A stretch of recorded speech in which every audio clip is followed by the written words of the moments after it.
Hello, everyone. Welcome to today's episode of Eat the Cake, Drink the Wine, and Fuck Them People podcast. We will have Keisha Noir narrating the Puffin Modern Classic, To Be a Slave, Chapter 3. We are reading about the plantation. If you have missed any of the other readings, you can find them over on YouTube, Tot Styles 2.0 page.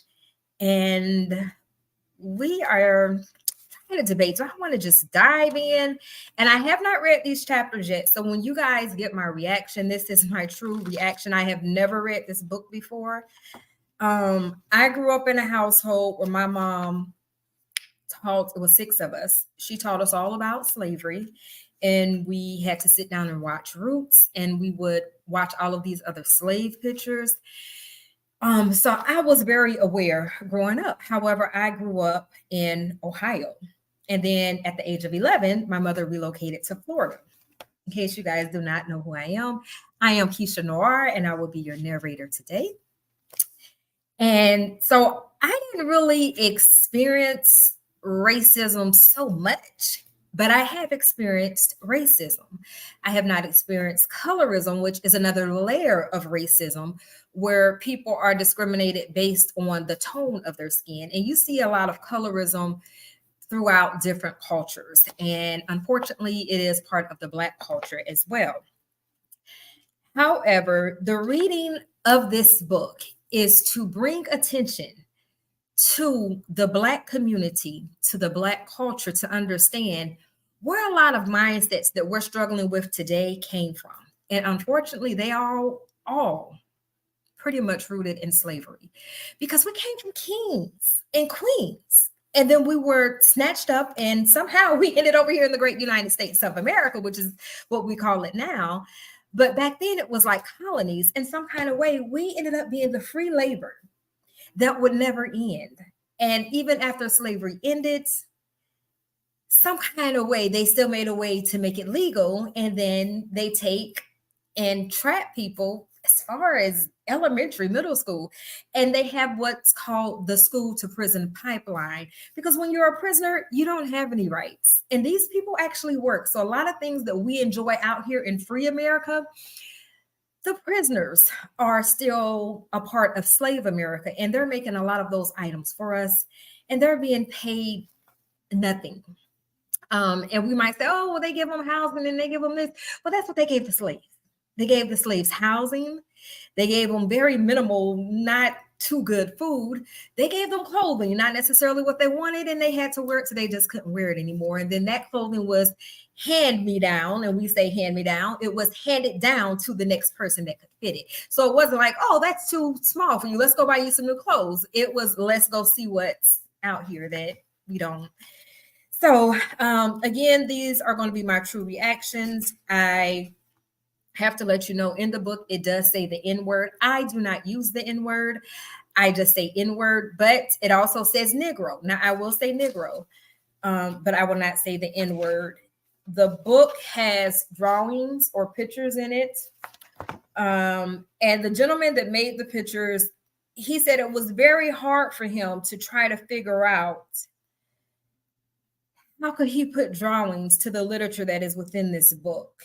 And it was a struggle for him, but he did, in my opinion, a very good job. So as I come across different drawings that are by Tom Fillings,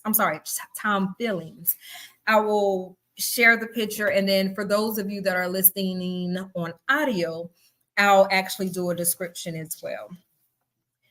So in case people do not know, I did take the liberty of doing some historical research. So I want to just give everybody a timeline, because people get confused about the timelines when we talk about slavery and all of those things that occurred here in the United States. So I said, you know what, let me just get some background. And what made me do this is because I was on a platform earlier this week on TikTok. I was on a gentleman's stage, can't remember his name.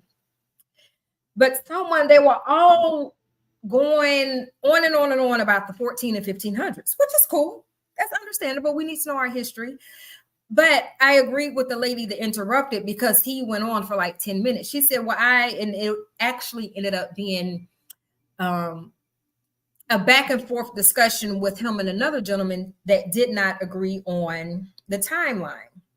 So the lady that interrupted said, well, that's all good and fine, but what does that do to help us today in current day? And I was like, yes, because sometimes we get so caught up in the things that we can't change that we avoid to bring attention to the things that we can change. And that is my goal, is to bring attention to the things that we can change present day. And it has to start with the mindset, because I think the mindset and a lot of African American colloquialisms that we are used to, they are all rooted in slavery. And after slavery, we had the Jim Crow era, and the Jim Crow is deeply rooted in a lot of us, and we don't understand the why, but that's how it was created to be. So just to give you some backstory before we start into chapter 3, which is about the plantation, the slave trade and its impact on Black people and Americans have had a profound and enduring effect on history. Below is a timeline that highlights key events and experiences from the slave trade to present day. 15th through 19th century, 1441. Portuguese explorers captured the first African slaves in present day Mauritania. Now, I might be saying that wrong. I apologize if there's any mispronunciations, because I can only enunciate on the level that I'm willing to comprehend. Okay? So don't be coming for me in the comments.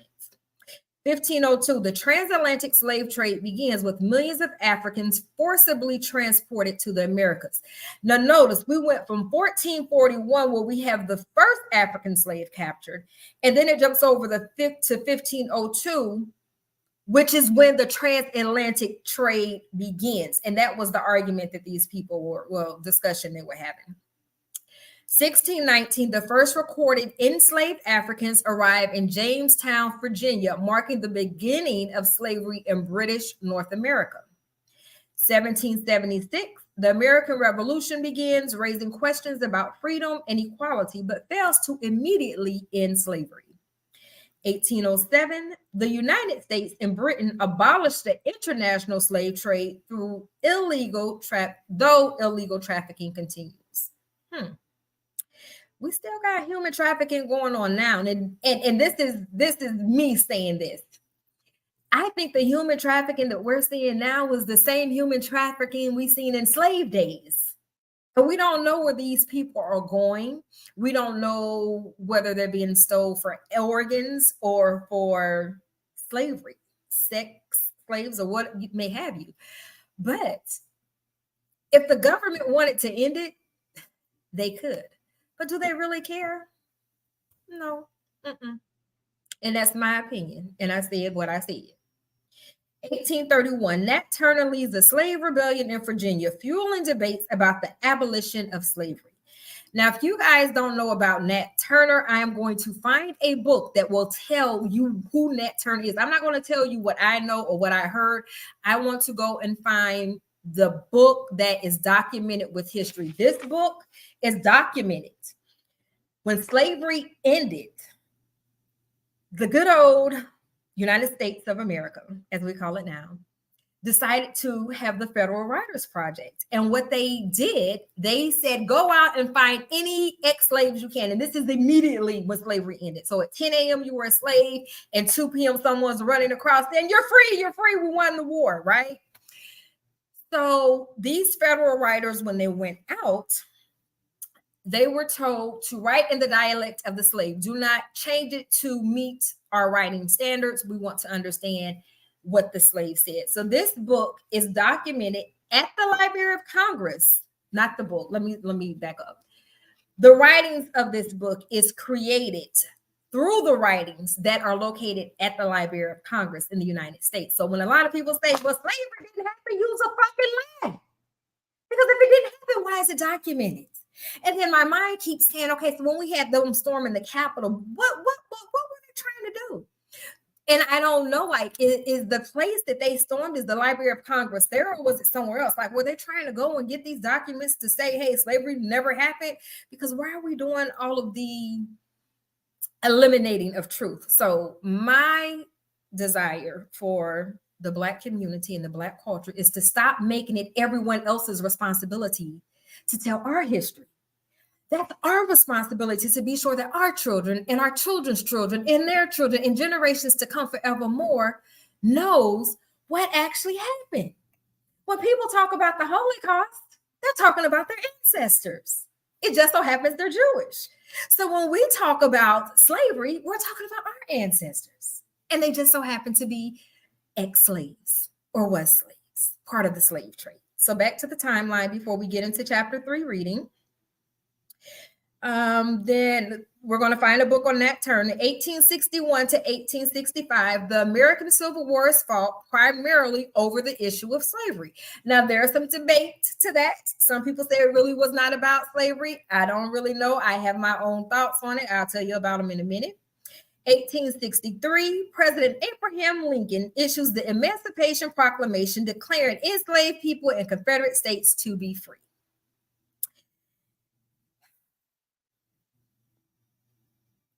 1865, the 13th Amendment to the official abolishing slavery. The 13th Amendment to the United States Constitution is ratified, officially abolishing slavery.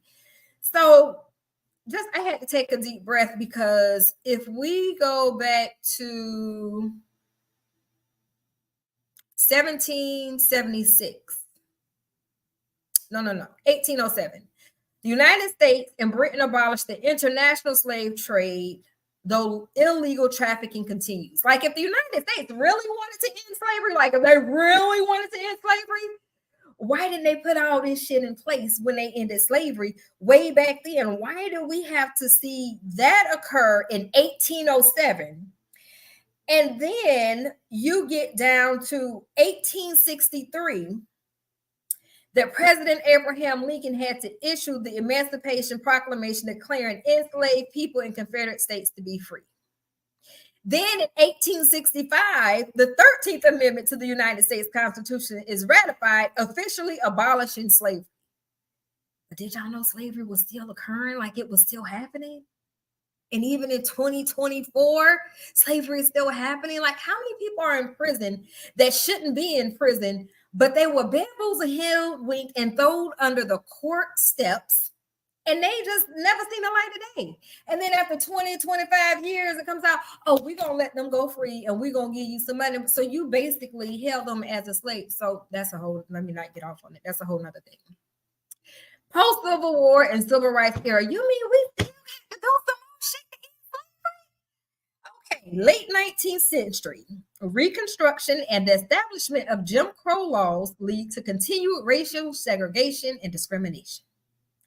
1896, the landmark Supreme Court case Plessy versus Ferguson upholds racial segregation, establishing the separate but equal doctrine. But y'all wanted to end slavery and, the human trafficking thing. But yeah, let them exist, but just keep them separate, okay? Just keep them separate. Early 20th century. We still doing this shit in the 20th century. So we went from the 18th century to the 20th century. The Great Migration occurs as millions of Black Americans move from the Royal South to northern cities in search of economic opportunities. 1954. People always like that, like this shit was so long ago. 1954, my mama, I'm going one generation back. My mama was born in 1947 in Washington, D.C. So in 1954, the Supreme Court's Brown versus Board of Education ruling declares racial segregation in public schools unconstitutional. Well, wait. So the United States, I just want to be sure that I'm understanding this right. The United States wanted to end slavery, end human trafficking, but then they said, you know what? It's okay to segregate. Keep the Black people over there and keep the other people over here. So we okay with doing that. Oh, it's okay if you want to say, yeah, we can have this, but you can't have this. It's okay to do that, but we want to end slavery and we want to end human trafficking. Okay. So now in 1954, we said, you know what? It's unconstitutional. unconstitutional. Based on what our Constitution says, everybody should have a right to education. So no, you can't do separate but equal anymore because it was never equal. It was just separate. Okay, that's a whole nother situation. So then we're next year, 1955, all the way through 1968. The civil rights movement emerges, led by activists such as Martin Luther King Jr., advocating for equal rights and an end to racial discrimination. 1955 and 1968, mind you. I have a sister. She was born in 1967. So this shit was not that long ago, okay? 1964. The Civil Rights Act is signed into law prohibiting discrimination based on race, color, religion, sex, or national origin. But we are still finding a way to say, you know what? I don't like your hair. I'm going to tell you, you can't come to school. Yes, that's something that's going on here. Or you know what? It's okay if you want to wear your little locks. That's fine because we can't discriminate on that. But we feel like they're too long. Anywho, 1965, the Voting Rights Act is passed prohibiting racial discrimination in voting practices. I'm going to tell everyone right now, the only reason, based on my collegiate study, that the Voting Rights Act passed is because white women decided to join the civil rights movement. At that time, white women were trying to fight for their rights because we already know the black people didn't have a whole lot of rights. Like, yeah, we had some rights, but we didn't have rights like the white rights had. Okay. So when the white women realized that, hey, if we join this movement, it's more power in numbers, we can get the numbers that we need to get this bill passed. And that's what happened. And even today, if black people, there's more power in numbers and we come together as a people, we can get some shit done. But everybody want to be the damn captain. Everybody can't be the captain. Some of us got to be fucking soldiers. And that's the problem.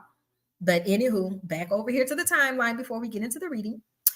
Late 20th century, affirmative action policies are implemented to address historical racial inequalities. And that's a whole other situation. But let's keep going. Contemporary times. 2008. Now went all the way to 2008. Barack Obama becomes the first Black president of the United States. Did I vote for Barack Obama? Yes, I did. Did I vote for him because he was Black? No, the fuck I did not. Because just because you are Black does not mean you are supposed to lead. It does not mean that you are supposed to be the head. I need to know that you know where the fuck you leading me to. Because if you leading me to hell, I don't want to go. So yes, I did my research. And the things that Barack Obama was saying at the time, it aligned with my values. And I said, you know what? He has earned my vote. 2020, the Black Lives Matter movement gains global attention following the murder of George Floyd, sparking protests against police brutality and systematic racism. Why the fuck are we still going through that in 2020 when we done said, hey, look, we saying slavery is illegal.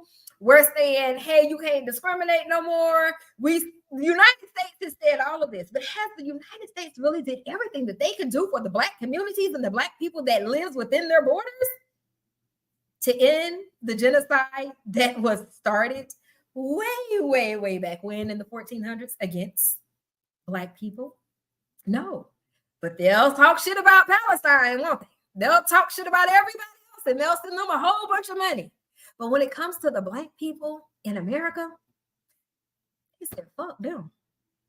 They're going to have to figure it out. So it's time for us to figure it out by first understanding the mindset that has been set through years and years and years and decades and centuries of oppression in America. So until we pull together, we continue to be slaves.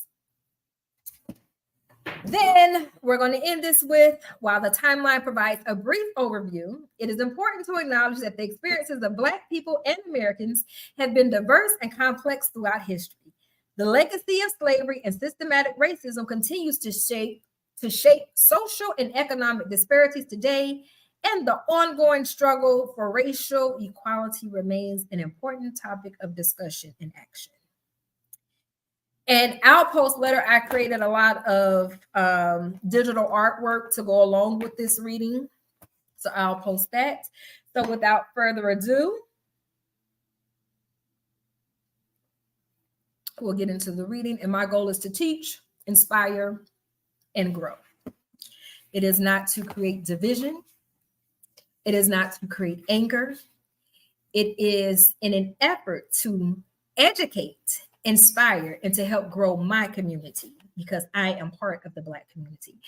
You do not have to be a victim of your circumstances. And I can say that because I came from poverty.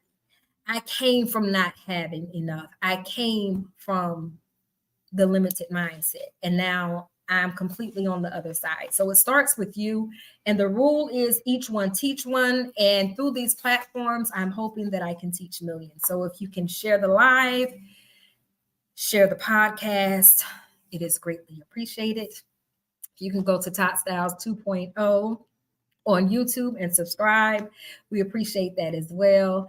I run analytics, and I may not have a lot of interaction on these posts, but I do have a lot of views. I have a lot of likes.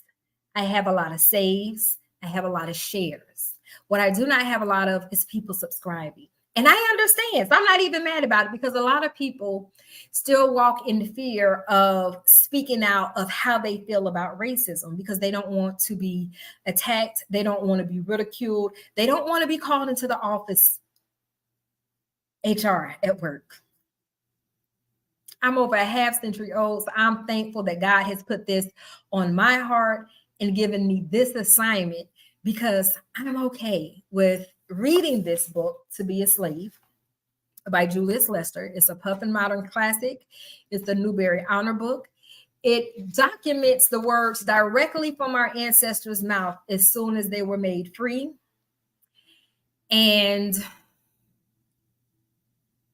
it's at the Library of Congress because it's part of the Federal Writers Project, which means the United States has constantly and consistently followed what has been going on against the Black people in America. They've documented it, and they know that it's genocide, and it was genocide, and it still is genocide. But what they refuse to do is be held accountable and say, yes, it's my fault. What they continue to do is make these laws that they put into place to spoon feed the Black community in hopes that change is going to come. But until we really put our foot on the neck of the government to make them hold themselves accountable and do what is right, we will continue to be slaves. Currently, there is a great migration on social media where now these digital networks are trying to form. I posted about Tubi. Tubi, if you look up who the owner of Tubi is, and Roland Martin made it very clear. If you look back what happened when they had all of the Black networks, because we like to see us. We like to support us. That's what we do. So what they do is they bait us with what we want to actually listen to and what we want to see, which is us. And they bait us with that, but they also bait us with a lot of ratchet us. They bait us with a lot of bullshit us. They bait us with a lot of fuckery us, and keeps us in that Jim Crow mindset that makes us still a slave to the mind. And then they get complete ownership over what they feed us. And then we still become slaves and remain slaves in a mindset.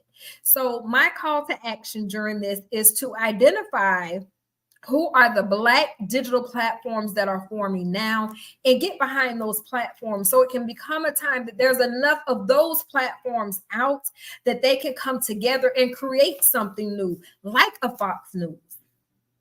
We don't have our own, and it's time for us to stop being a slave to the mentality that was forced upon us and become the smart, intelligent people that we are, and understand how business works, get rid of the hustling mentality, learn how business works, and get behind the right business. So going into the reading, chapter 3, the plantation.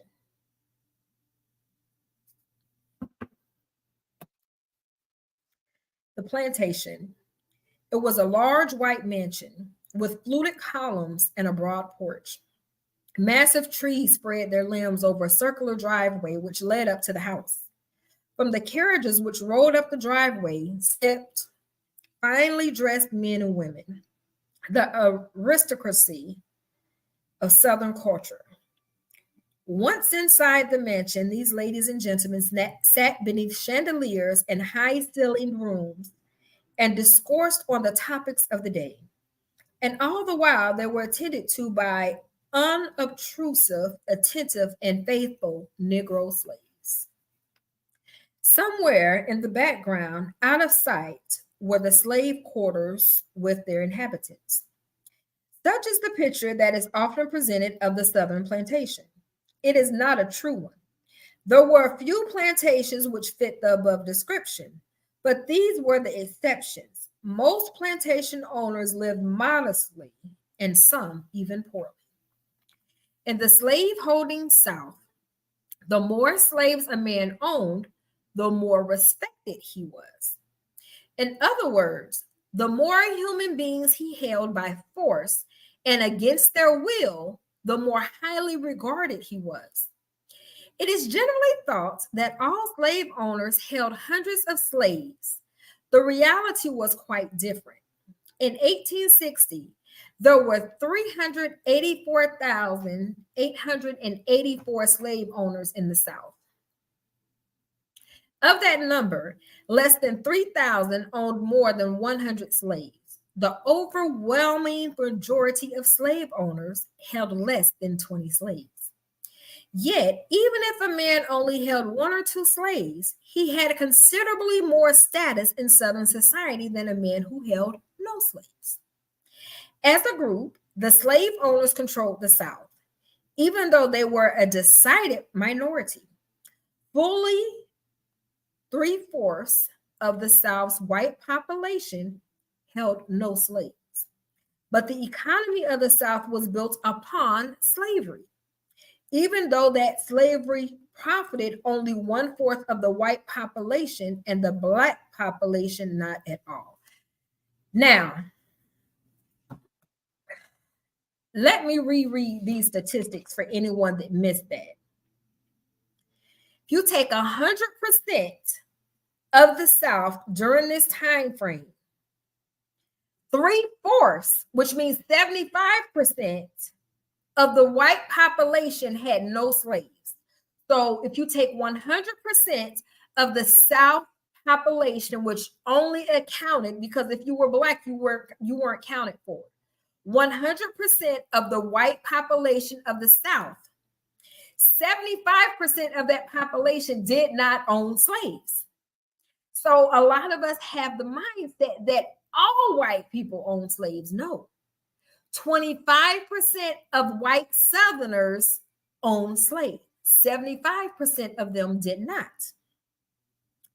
The economy of the South was built upon slavery, even though that slavery profited only 1/4 of the white population and the Black population not at all. Why do you think those statistics sit that way? I'm going to give you my thoughts. Before they started bringing in Blacks to be the slaves, they went to the Indians.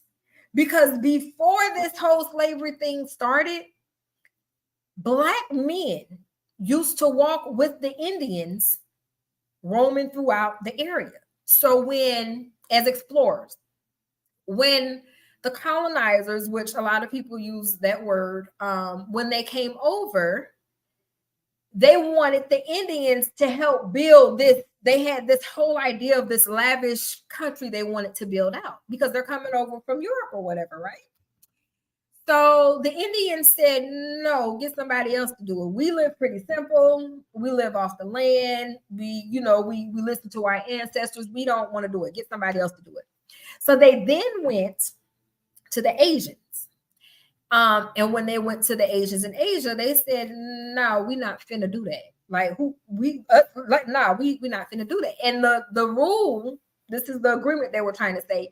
Hey, work for us, helping us build this for 7 years. Then after 7 years, you'll have your freedom, and then you can partake in what we're building and create your own wealth for you and your bloodline, your lineage.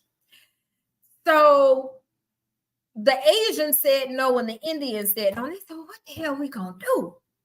So they said, okay, let's do this. Let's go back over to Europe and let's ask the Europeans, hey, are you willing to come over here with us? We'll give you a ride on the boats. We'll give you a ride, and for 7 years you work for us, and then after 7 years you're free, and then you can start partaking in some of the wealth that we're building over in this new country that we found. The Europeans said, okay, yeah. Some of them didn't realize that if you birth a child while you're a slave, then that child becomes a slave.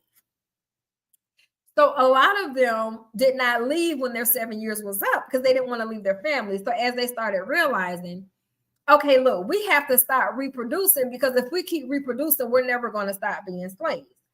So they stopped producing, and then they had people from Ireland that were coming as well doing the same thing. So then the slave owners said, hold on. And I remind you, this is 25%, 25% of the white people in the South, what was considered the South at that time, right? Because I think it was like maybe 13 colonies at one point. Anywho, only 25% actually owned slaves, which means only 25% was profiting from this. So they realized that, hey, hold on. My slave number is getting a little low. I need to find some more servants. Like, what am I going to do? Well, if you heard at the beginning, I kind of gave the timeline of the slave trade. So just let me go back into here so I can give you guys this again. Well, I'm not going to go through all of them. So in 1441, the Portuguese explorers captured the first African slaves in present-day Mauritania. I hope I'm saying that right. The transatlantic slave trade began in 1502, with millions of Africans forcibly transported to the Americas. So if it officially started in 1502, that means it started occurring between 1441 and 1502. So during that time frame, you had people that were being captured as slaves, and the goal was for them to find a supply that would not run out. Well, if you captured somebody, there's no agreement, and back then it was like your word was your bond. There's no agreement, so it's like, you're gonna work for us forever, and you're gonna have all the little babies, and the baby's gonna grow up and they're gonna work for us too. And we're gonna have a supply of slaves that never runs out, that can help us build what we want to build based on what we're visioning for this new country that we found, that the Indians was already there, but they didn't really find it. But according to them, they found it. Okay. So what happened with this 75% of whites that didn't own any slaves? They didn't get any of the wealth. Only 25% actually captured the wealth. Now, this is your homework if you're listening to this. Go and find out of the people that are considered to be wealthy, current state, 2024 in the United States, what is the percentage that are white? Is it 25% or less, or is it more? Because they clearly had a head start from everybody else, because 25% of the 100% owned slaves. So they were making the money. They had the slaves doing the building, doing the farming, and then they were able to go and sell those items and produce revenue for their lineage. And from my understanding, a lot of the present day banks that we use today, like these big banks, they were the main ones that actually profited the most from the slave trade. But anyway, the plantation was a world in itself. It was composed of the slave owner's house, the big house, as the slaves called it. There was slave row, the line of little cabins which the slaves called home. For lack of a better term, situated near slave row was the house of the overseer. Scattered about the plantation were various barns and sheds where animals, tools, and the harvested crops were stored. And surrounding everything were fields and woods, beyond which somewhere was freedom. My master's house was of brick. Brick houses are by no means common amongst the planters, whose residences are generally built of framework, weatherboarded with pine boards and covered with shingles of the white cedar or juniper cypress, and contained two large parlors and a spacious hall or entry on the ground floor. The main building was 2 stories high, and attached to this was a smaller building, 1 story and a half high, with a large room where the family generally took breakfast, with the kitchen at the farther extremity with the main building. There was a spacious garden behind the house, containing, I believe, about 5 acres, well cultivated and handsomely laid out. At one end of the main building was a small house called the library, in which my master kept his books and papers, and where he spent much of his time. At some distance from the mansion was a pigeon house, and near the kitchen was a large wooden building called the kitchen quarter, in which the house servants slept and where they generally took their meals. Here, also, the washing of the family was done, and all the rough or unpleasant work of the kitchen department, such as cleaning and scaling fish, putting up pork, etc., was assigned to this place. There was no barn on this plantation, but there was a wooden building about 40 feet long called the couch house, and one end of which the family carriage and the chaise in which my master rode were kept. Under the same roof was a stable sufficiently capacious and to contain 10 or 12 horses.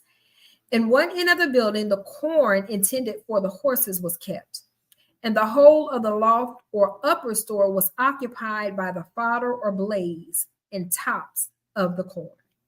Ball, pages 119, 122. The houses of the slaves were generally more fit for animals than human beings. There were a few notable exceptions, however. One of these was the houses Thomas Jefferson built for his slaves in Monticello, which were the envy of all Albemarle County, and better than the houses of average white men. The quarters were comfortable brick dwellings with real floors, doors that shut tight, and windows with glass panes. Jefferson's Slave Row in Monticello was a continuous brick structure built into the side of the hill and partitioned into one-room cabins. The Negro in Virginia, pages 38 through 67. More typical were the houses George Washington built for his slaves. Julian Nemowich, a Polish poet, spent 2 weeks at Mount Vernon in 1798 and wrote this description of conditions there. We entered some Negro huts, for their habitations cannot be called houses. They are far more miserable than the poorest of the cottages of our peasants. The husband and his wife sleep on a miserable bed, the children on the floor, a very poor chimney, a little kitchen furniture stands amid this misery, a tea kettle and cups. A boy about 15 was lying on the floor with an attack of dreadful convulsions. The general had sent to Alexandria for a physician. A small orchard with vegetables was situated close to the hut. 5 or 6 hens, each with 10 or 15 chickens, walked there. That is the only pleasure allowed to Negroes.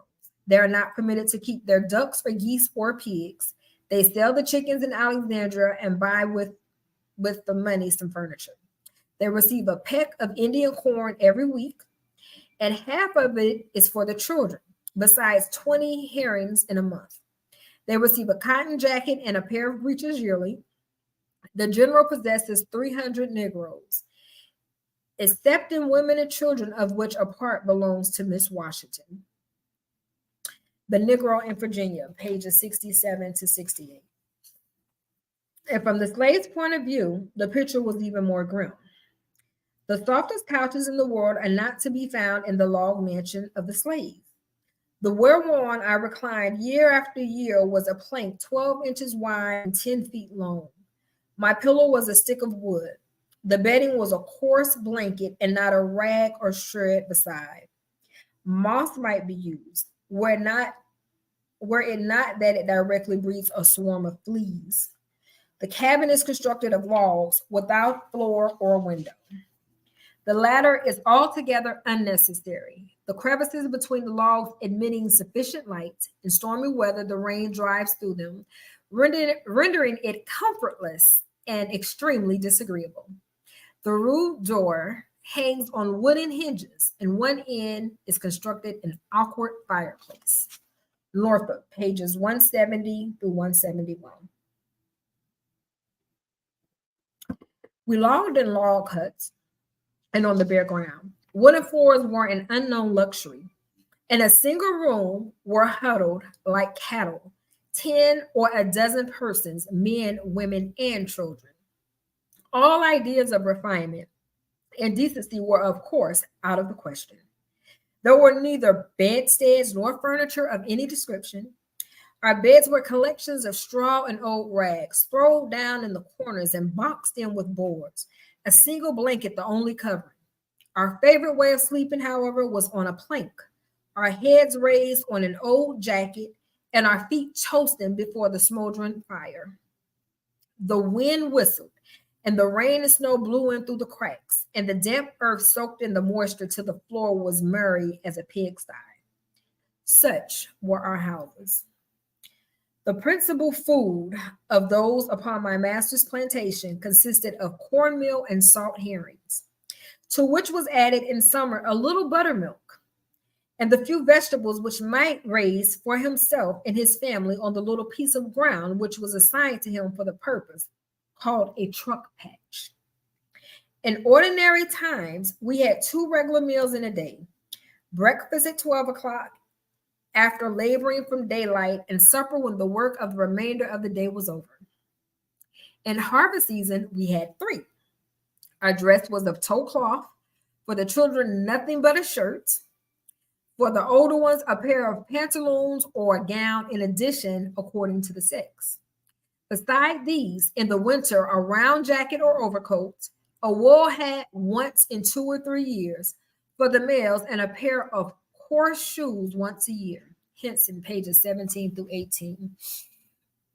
So I don't know why, but what I thought of is when you go to prison. When you go to prison, they take all of your belongings. And what do they give you? They give you your outfit. They give you your uniform. And when it gets cold, they'll say, okay, you can come get this. It seems like slavery. But I understand if you do the crime, you do the time. But why are some rules so harsh if you're Black versus if you're white? That's a whole nother conversation. We won't get into that.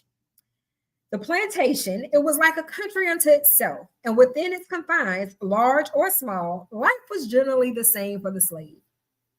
His principal occupation was work, and the work with which he was principally occupied was cotton. It was a crop that needed much care and long hours of tedious work. One could tell the month of the year by what work was being done on the cotton. Some crops can be planted, hoed, and left to grow until time for harvest, not cotton. The ground is prepared by throwing up beds or ridges with the plow, buck furring, it is called.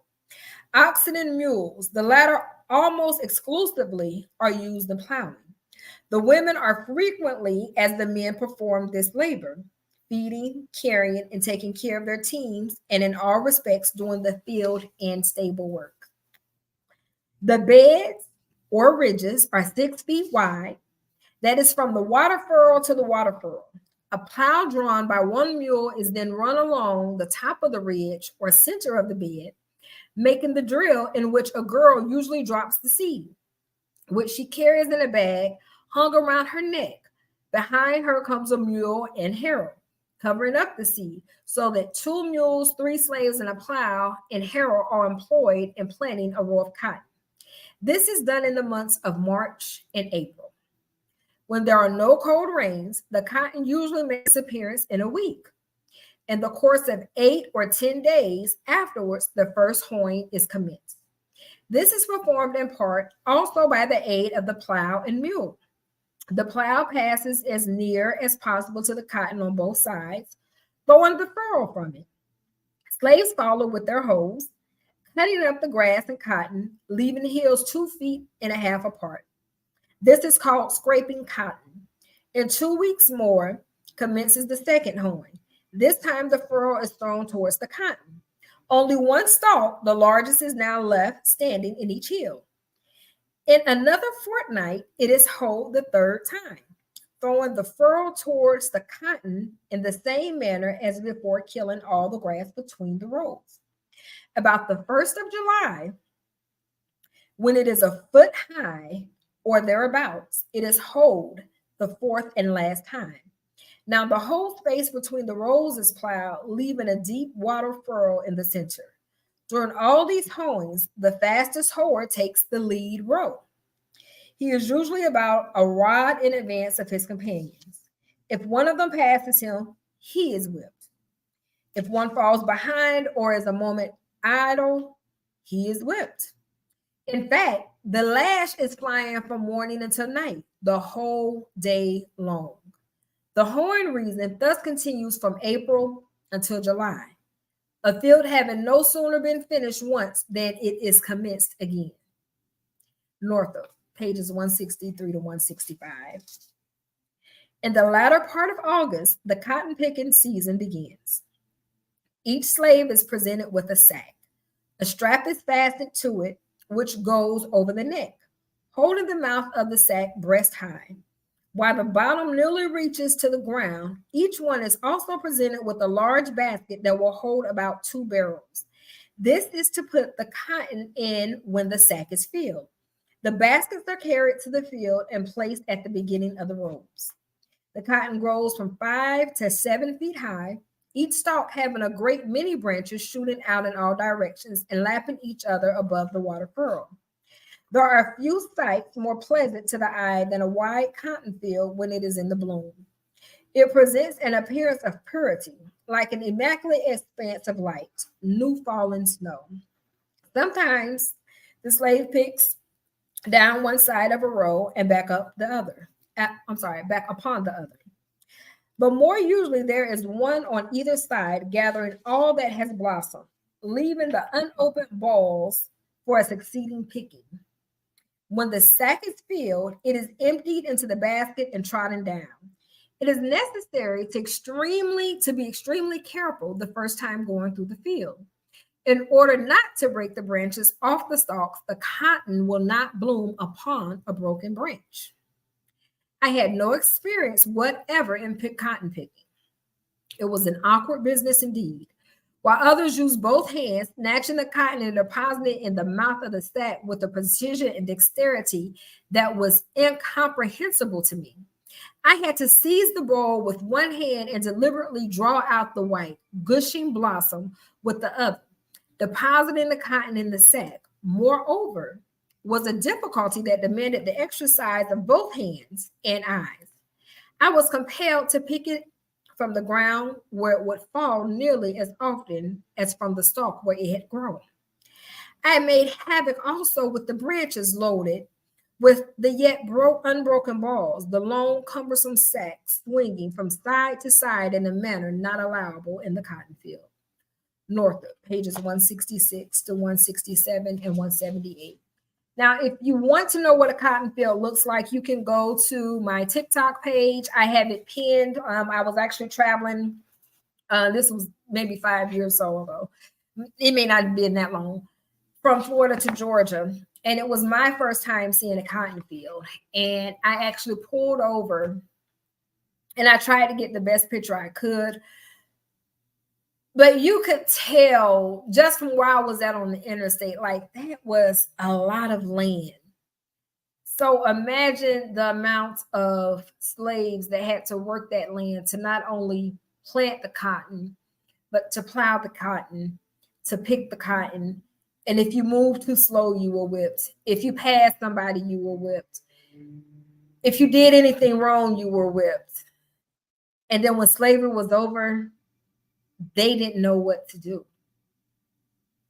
They weren't given anything when slavery ended. So what are you to do? Back to the reading. From the time the stars began to fade from the sky in the morning until they reappeared in the evening, the slaves worked at cotton and at everything else which had to be done on the plantation. Each day ended as the previous one had. Each one began as the previous one had, and each day expended itself as the previous one had. So that's all you do day in and day out. You go out to the field. There's no change. There's no saying, oh, you have a comparative advantage. Let's train you on something else. Is you gonna go out here, you're gonna plant this cotton, you're gonna hold the cotton, you're gonna plow the cotton, you're gonna pick the cotton, and that's all you're gonna do.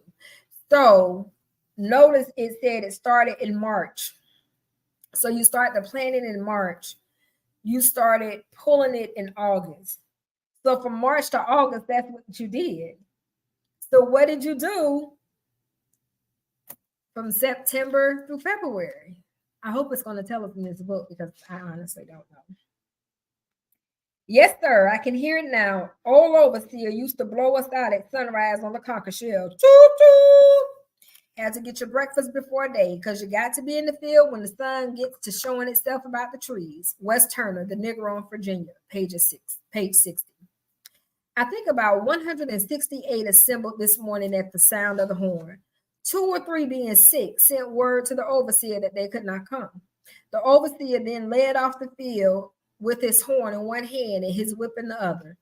We following, men, women, and children, promiscuously, and a wretched-looking troop we were. There was not an entire garment among us. More than half of the gang was entirely naked.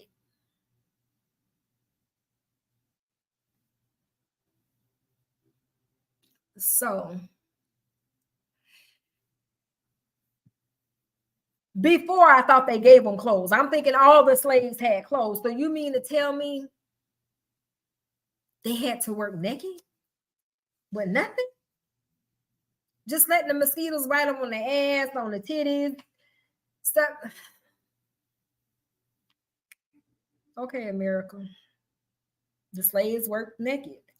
I have never, in all my years of hearing about slavery, I heard that their clothes might be too small. I've heard that their clothes might be holy. I heard that their shoes might have holes in them, or they may not have no shoes on. But ain't nobody never said shit about they was naked in the field. But I learned it in this book. Thank you, Julius Lester. Lord Jesus, fix it.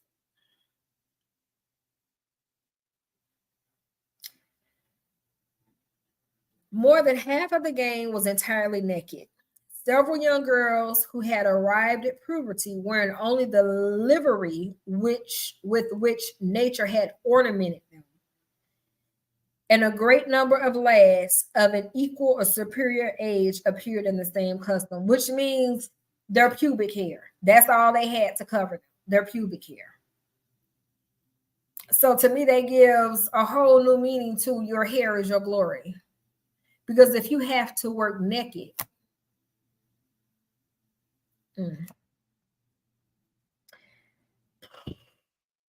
there was neither bonnets, cap, nor headdress of any kind amongst us, except the old straw hat that I wore.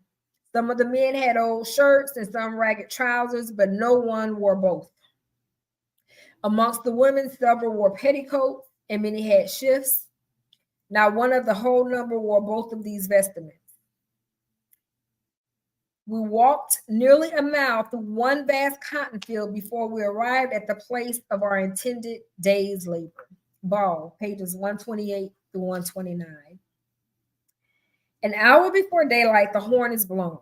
Then the slaves arouse, prepare their breakfast, fill a gourd with water, and another, deposit their dinner of cold bacon and corn cake, and hurry in the field again. It is an offensive invariably followed by a flogging to be found at the quarters after daybreak. I'm going to read that again. It is an offense invariably followed by a flogging to be found at the quarters after daybreak. Flogging is the whip, I'm sure. We know what if you went to S&M, you know what the flog is, but back then it wasn't no fun flogging going on, okay? Then the fears and labors of another day began, and until its close, there is no such thing as rest, which means what? No 15-minute break, ain't no going to the bathroom, ain't no stopping for lunch. You're going to get your ass out here. You're going to work when it starts, and you're going to finish when I say you're done. With the exception of 10 or 15 minutes, which is given them at noon to swallow their allowance of cold bacon, they are not permitted to be a moment idle until it is too dark to see. And when the moon is full, they oftentimes labor to the middle of the night.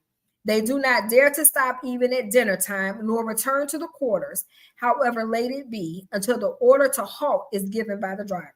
Norfolk, pages 166 through 167. And we know everybody didn't get a 10 or 15-minute break. Because if your slave owner just so happened to be poor, is he really trying to feed you? He's trying to get that work so he can get his work to go sell it so he can make some money to feed his family. Because that was the status. The status was how many slaves you own. Today's status is more like, ooh, look what kind of car they drive, or look where they live. But back then, it wasn't so much about your car because there weren't no cars. It wasn't even about the house. It was how many slaves you own. Oh, I own 50. I got 220 of them. And now, present day, we have private prisons, and now they make their money based on how many prisoners they have. And if the prison number runs too low, guess what they're trying to do? We got to get some more prisoners in here. So what do?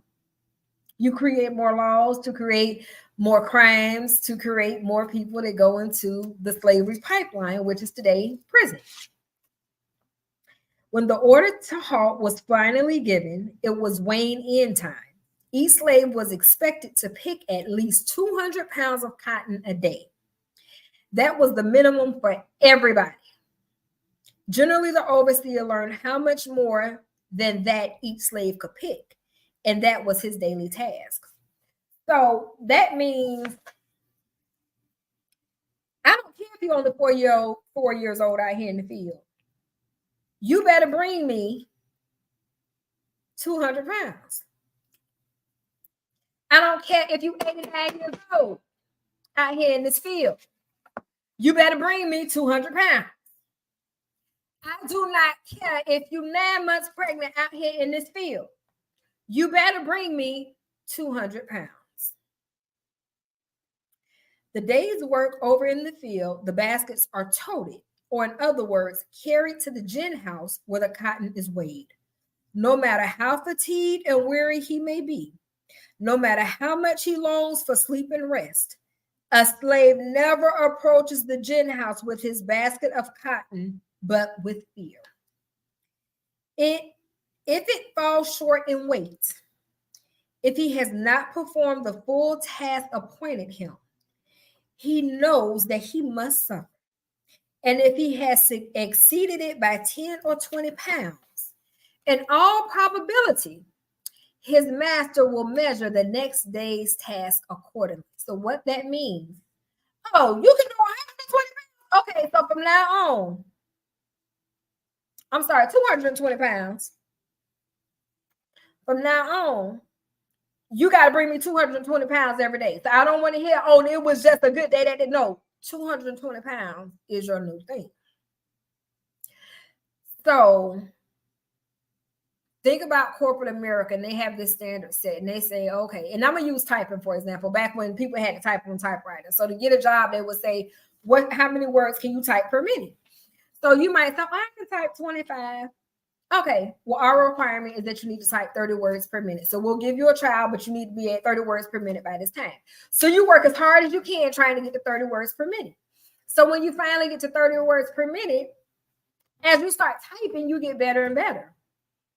So then you do your review and they say, oh, wow, look, you're typing 50 words per minute. And you're like, oh, wow. Okay, So your new goal is you need to type in 50 words per minute. And based on the fact that you can type 50 words per minute, we're going to give you this additional work because you're able to do it. That's why people that work for the government, in case y'all don't know, I used to work for the government and I used to be in the, it was like, slow down. The reason they move slow and steady because they understand once we hit this number, that becomes the standard for everybody. So if you come in here going too fast and they look at, because they put everything together cumulatively, they don't want you to do that because government workers are like, I don't make enough money for all this. Now the benefits are good, but they ain't getting made. I'm not getting paid enough money. So it was kind of that same concept. Sounds very familiar, right? Yeah. It was rarely that a day passed by without one or more whippings. This occurred at the time the cotton was weighed. The delinquent whose weight had fallen short was taken out, stripped, made to lie upon the ground, face downwards, when he received a punishment proportioned to his offense.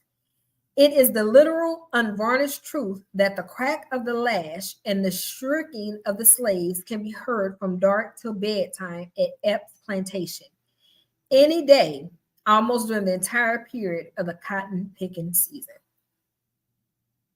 The number of lashes is graduated according to the nature of the case. 25 are deemed a mere brush, inflicted, for instance, when a dry leaf or a piece of ball is found in the cotton, or when a branch is broken in the field. 50 is ordinary penalty following all delinquencies of the next higher grade. 100 is called severe. It is the punishment inflicted for the serious offense of standing idle in the field. Can y'all imagine 100 times? You gonna hit me 100 times? Because my arm was hurting and I just said, wait, just give me 100 times. That's from Northup, pages 175 to 177 and 178 to 179. Every night after work was over, us slaves had to gin cotton. Of course, they had the gin machine, but it never worked fast as us ends would pick the cotton and was always breaking down. See that foot? Where's a size 14 shoe? I does. And near as I can recollect, it was the same size in them days. Well, sir, everybody had to gin a shoe full of cotton at night before going to bed. Old overseer would make the old women pack everybody's shoe tight with cotton, and they got to see that shoe full. I had such a big pile that the others used to finish a long time before me. They all used to laugh at me and joke while they was ginning, because I got such a lot to do. I used to wrap my feet up in rags nights so as to keep them from getting any bigger, but it didn't help it. West Turner, The Negro in Virginia, pages 64 to 65. Yet once the slaves left the field, their work was far from finished. Each one must then attend to his respective chores. Well, what? I gotta do chores after work? Are you serious? I don't get to go rest. One feeds the mules, another the swine, another cuts the wood, and so forth. Finally, at a late hour, they reach the quarters, sleepy and overcome with the long day's toil. Then a fire must be kindled in the cabin, the corn ground in the small hand mill, and supper and dinner for the next day in the field prepared. All that is allowed them is corn and bacon, which is given out at the corn crib and smokehouse every Sunday morning. Each one receives as his weekly allowance 3.5 pounds of bacon and corn enough to make a peck of meal. This is all. No tea, coffee, sugar, and with the exception of a very scantily sprinkling now and then, no salt. So corn and bacon. Now I love corn. I love bacon. But would I have taken it as a slave? Ooh, I don't think I was going to be able to do it. When the corn is ground and fire is made, the bacon is taken down from the nail on which it hangs, a slice cut off and thrown upon the coals to broil. The majority of slaves have no knife, much less a fork. They cut their bacon with the axe at the wood pile. The cornmeal is mixed with a little water, placed in the fire, and baked. When it is done brown, the ashes are scraped off and being placed upon a chip which answers for a table. The tenant of the slave hut is ready to sit down upon the ground to supper. By this time, it is usually midnight. The same fear of punishment with which they approach the gin house possesses them again on laying down to get a snatch of rest. It is the fear of oversleeping in the morning. Such an offense would certainly be attended not less than 20 lashes. With the prayer that may be on his feet and wide awake at the first sound of the horn, he sinks to his slumbers nightly. Northup, pages 168 to 167. To the sound of the whip and the shrieks of black men and women, the slave owner and America grew wealthy. Yet it is all the more remarkable that even now the 200 years of slavery are looked upon matter-of-factly and not as a time of unrelieved horror. While there were many whites who recognized and fought against the inhumanity of slavery, the majority were much like the northerner who visited a southern plantation and described being awakened by the overseer's horn. I soon hear the tramp of the laborers passing along the avenue. All is soon again still as midnight. I believe that I am the only one in the house that the bell disturbs. Yet I do not begrudge the few minutes' loss of sleep it causes me. It sounds so pleasantly in the half-dreaming morning. Anonymous, stem, page 44. Perhaps the sound of other human beings marching to the fields for another day of forced labor was a pleasant one. Perhaps. But to those who made the sound, it was the dull, monotonous sound of the living deaths of which they were held captive. So that was the reading of chapter 3 of To Be a Slave, a Puffin Modern Classic, a Newbery Honor Book, written by Julius Lester. This particular chapter did not have any pictures in it for me to describe. So I'm going to show some of the digital artwork, which is showing a black man wrapped just around the waist below. And you see all of these chains hanging and dangling. And I'll post these on my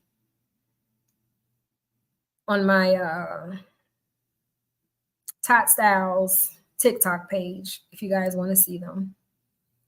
This other picture that I created, it shows the slave ship and the slaves on the shore. But notice that these slaves are not coddled, which I explained what the coddle is in the last reading. When I went to create a picture to visualize the events that occurred around George Floyd, how can I put this? Instead of showing what actually occurred, it just drew a picture of a black man. And I'm going to tell you what I'm seeing. I'm seeing a black man that feels the odds are completely against him. I'm seeing a black man that feels like that there's no hope for tomorrow. I'm seeing a black man that feels like, how can I overcome this? How can I be better? And I think this is how a lot of black men are feeling today in America. And this is because I did it too close up, captured the butterflies. So, my call to action for everyone that is listening to this, I'm asking you to please continue to bring awareness of slavery, what occurred. But don't get paralyzed in talking about that moment, because we're now in 2024. At some point, we have to create a plan of action. We don't need to boycott shit because it don't work. Ain't nobody that I've ran across in today's America, Montgomery boycott strong.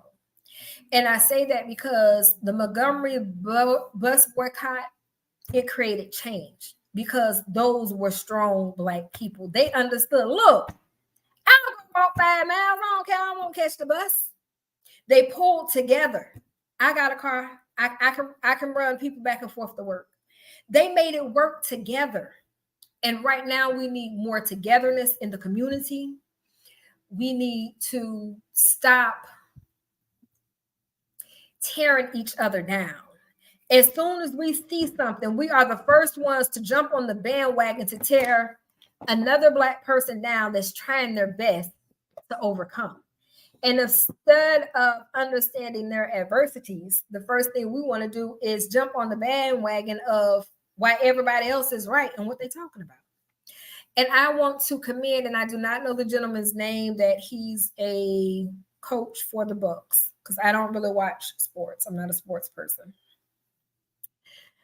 But I commend him because one of the reporters had made the question, and it was a white lady, mentioning that, oh, well, you're really good friends. And she was mentioning 2 other Black coaches. And now you have this person who's a white coach that is joining. How do you feel about that? And he was like, and I could tell that he was calculating his response. And he says, I'm gonna just sum up what he said. He was like, yes, we're good friends, but I have a lot of good white coaches that I'm friends with. And when we're coaching, we don't see color. We just see coaching and what we're doing, coaching our players. And then the lady went on and she said something, but she used terms like you all. And the terms that she was using, he understood those terms. And again, he made the perfect calculated reply.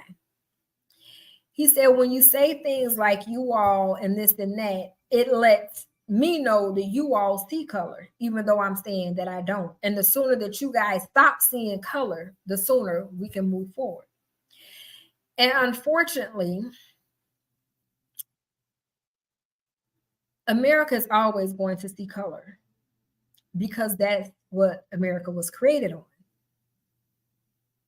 When America was created on the backs of slavery, it automatically created the understanding the white man is superior and the Black man will be underneath. So anytime you see a Black man or Black woman become superior or higher up, a person that's in charge, they already face so much ridicule. And they have to walk these very fine lines and constraints because everybody's watching them. And they're waiting for one little thing to take them out of position.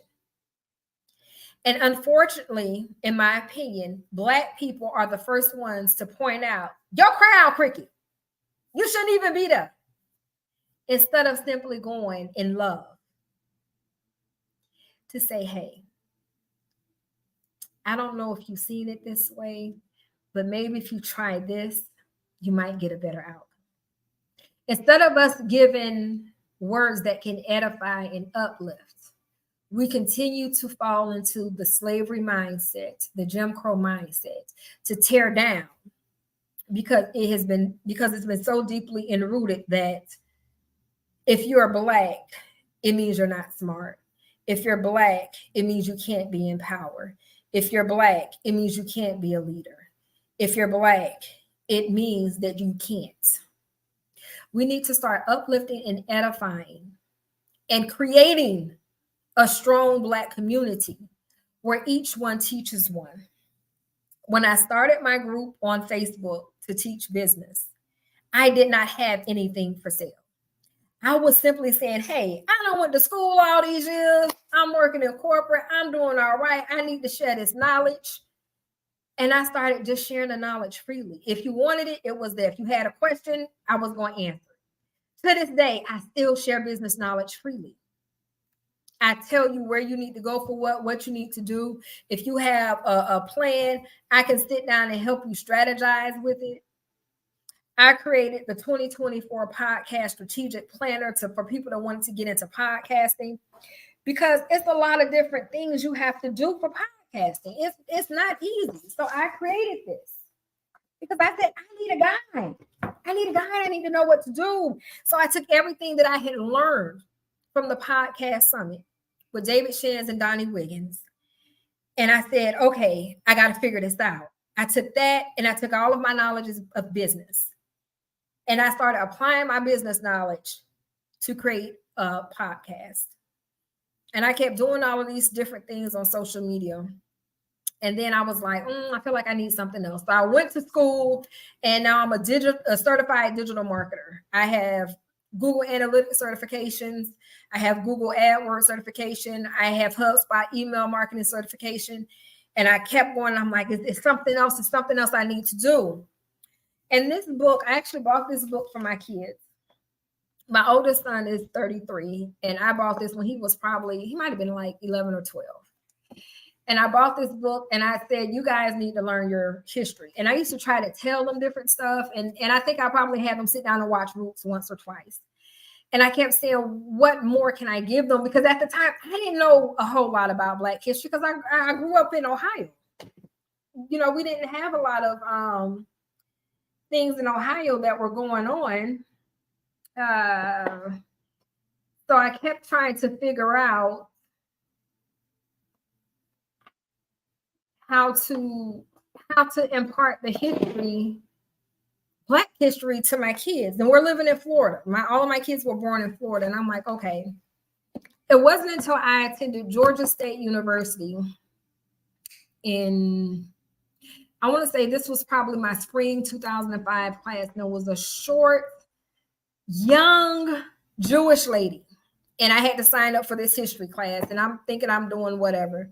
And the very first day of class, and I wish I remember her name and I don't, but she made a true impact on me, because the first thing she said was, if you guys are here to learn about this, you might as well go ahead and drop the class now. She said this on the first day of class.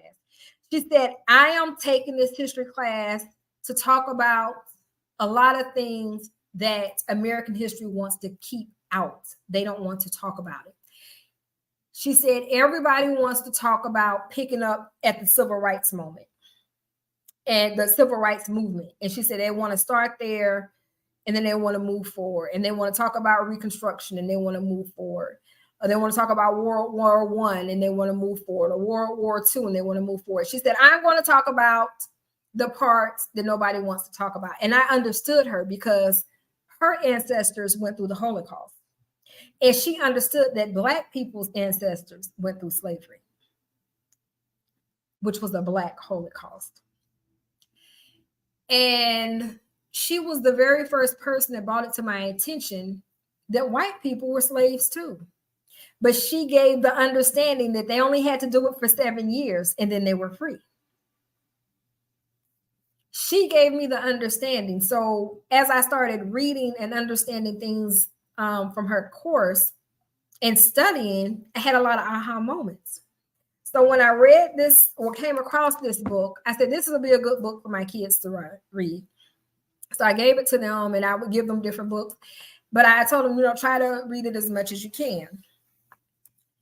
Then I had a course which was around the women's suffrage moment, but it focused a lot on Black women. And I took this course at University of South Florida at their Tampa campus. And that's where I learned even more about Black history. And it became apparent to me that America doesn't talk about slavery, and they don't want you to talk about slavery, and they want to be quiet and hush hush about slavery because they don't want people to know, hey, we're guilty of genocide too.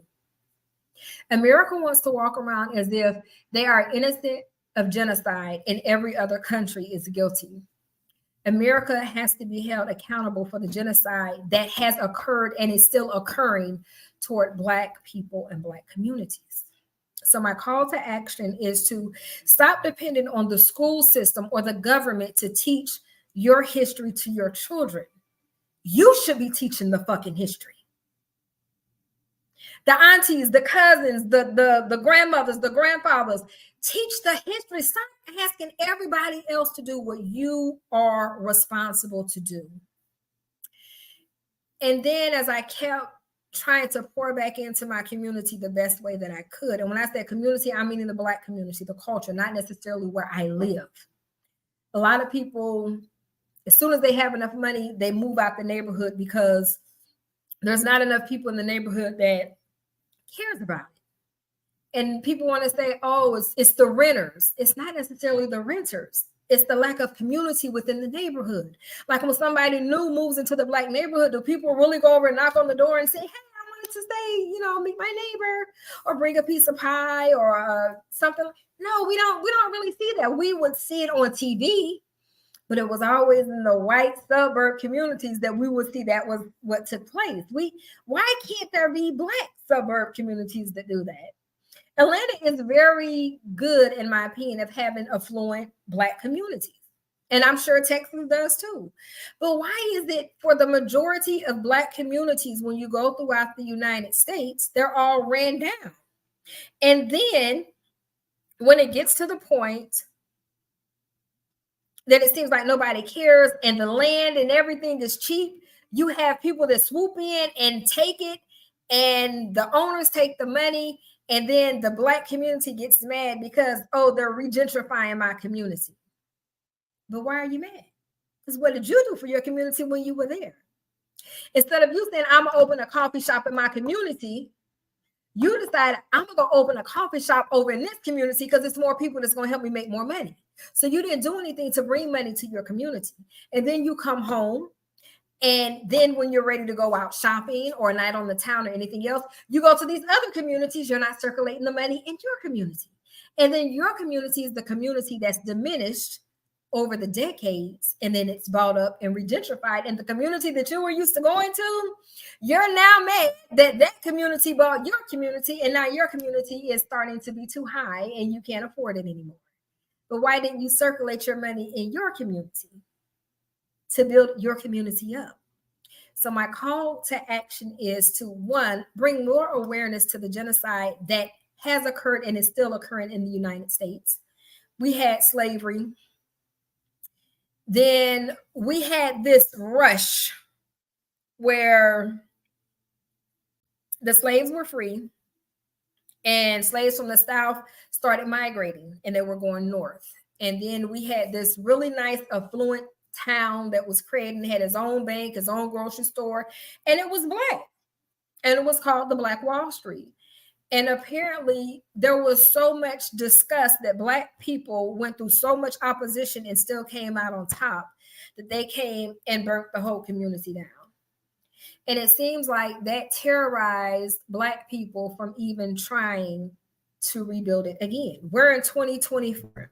And I know there's a lot of Black people, affluent people that have purchased this land in Georgia and they're looking to build these lavish communities and things. But I hope the goal is to build a community that is self-sufficient for the community, for the culture. I want people to start looking more into lands out west because it's plenty. Because I'm gonna break this down for y'all, and this is the way that my mind is interpreting this. I am more of a futuristic thinker, but go with me back to the 1400s, where the first slave was captured. Go back with me to 1800s, where slavery is in full effect, and you have people on the East Coast, and in the southern part, they're slaves that's building the South. And then the North, you have more industrial. So you up north, you have the things that the South needs is being built up north and it's being purchased and shipped down south. But then you have the slaves that are doing all the work down south for free. So when you look on the East Coast, you see a lot of growth.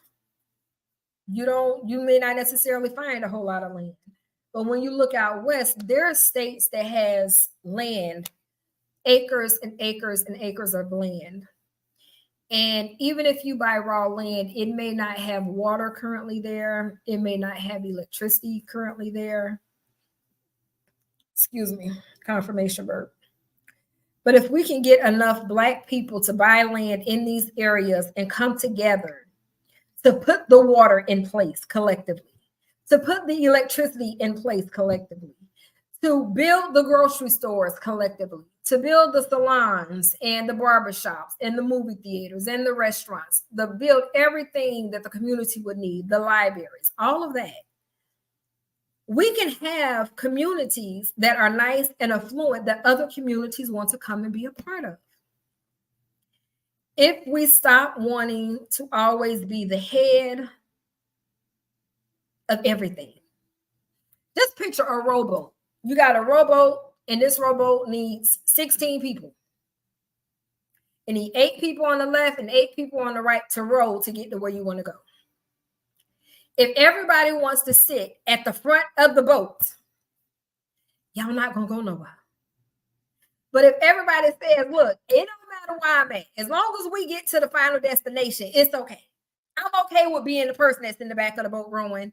I'm okay with rowing on the right side instead of the left side. I'm okay with rowing in the middle because we're rowing together to get somewhere. It's time for unity. We have to stop the division. Right now, there's the gender war going on where the Black women and the Black men fighting with each other saying, you the fault, and I'm saying, no, bitch, you the problem.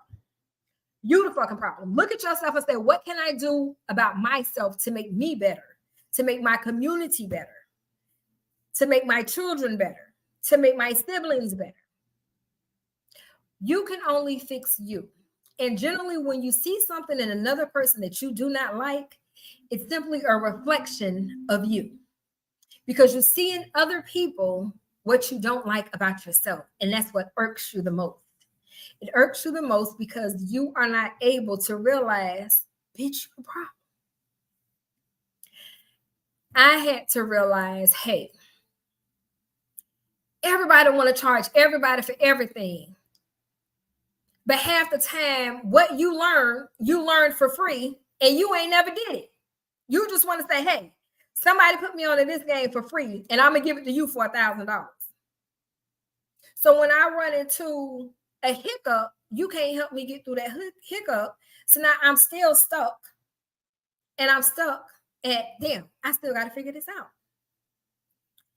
I had enough knowledge and collegiate degrees where I could easily charge people for business. I can easily charge you to be your business coach.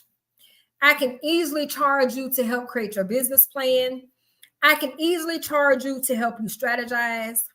I can easily charge you for doing your taxes, for doing your bookkeeping, for showing you how to do this and how to do that. But I didn't. I was giving it all away for free because the goal was for me to contribute to the American society. And for anybody that wanted to take advantage of it, it was available. And now we're here where I'm like, you know what? I don't really want to talk about business no more. I don't want to be the business coach. I don't want to do the taxes. I don't want to do the bookkeeping. I don't want to do that. I want to do something that's going to be more impactful for the next generation because I'm called to the next generation at this time. I've already helped my generation. My generation, I helped you with all the business knowledge that I had. I've helped so many people. I can't even count them on 2 hands. I've helped freely so many people. But how many people are out there helping the next generation? How many people are out there helping break mindsets? So that's what I'm doing. So my goal and purpose of reading this book is to help connect us to the mindsets that hold us back, to help connect us to the imposter syndrome that holds us back. Because once you break free from what's keeping you bound in your mind, you then can do anything. But as long as you have a limited mindset versus a growth mindset, it's going to be hard to grow. So I hope that you all enjoyed the live reading. We will be here every Saturday at 2:22 p.m. on YouTube, Tot Styles 2.0. Chapter 4 is next week, where we will read Resistance to Slavery. Again, this is all based on information. You can go online to the Library of Congress and pull this up. If you pull up the Federal Writers Project and then you drill down into slavery, you will find the actual writings as documented through the mouths of our ancestors, which were actual slaves. So we don't have to keep hearing about what someone said from this book, that book, and that book. We can hear directly from our ancestors what they said. And if you are looking to get into podcasting and you need just a little direction, you can go on Amazon and purchase the Podcast Strategic Planner, which was created to help give you a guide, to help you curate your guests, to plan out your content. You're looking to learn how to do digital artwork, how to understand podcast technology, things of that nature, please subscribe to Tech in the City with Professor Tots, your podcast technology professor, where she teaches all of those things over on YouTube. YouTube Tot Styles 2.0 is the live readings and home of the book club, and Keisha Noir, which is me, is your narrator for the books that we read. So I want to say thank you for joining. Thank you for subscribing. Thank you for liking. Thank you for commenting. And thank you for sharing, because analytics do not lie. So even though I see my subscriber number on TikTok fluctuating, when I look at the engagement is there. And again, I understand, because the topic is not a topic that everyone wants to talk about. It's almost the pink, white, yellow, blue, and orange elephant in the room. And I am willing to start the conversation, because the goal is to clear the mindset that was created through slavery and Jim Crow and all of the opposition that Blacks in America have experienced. So thank you all for joining.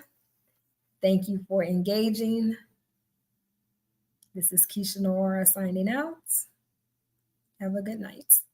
And remember, no matter what you do in life, keep manifesting.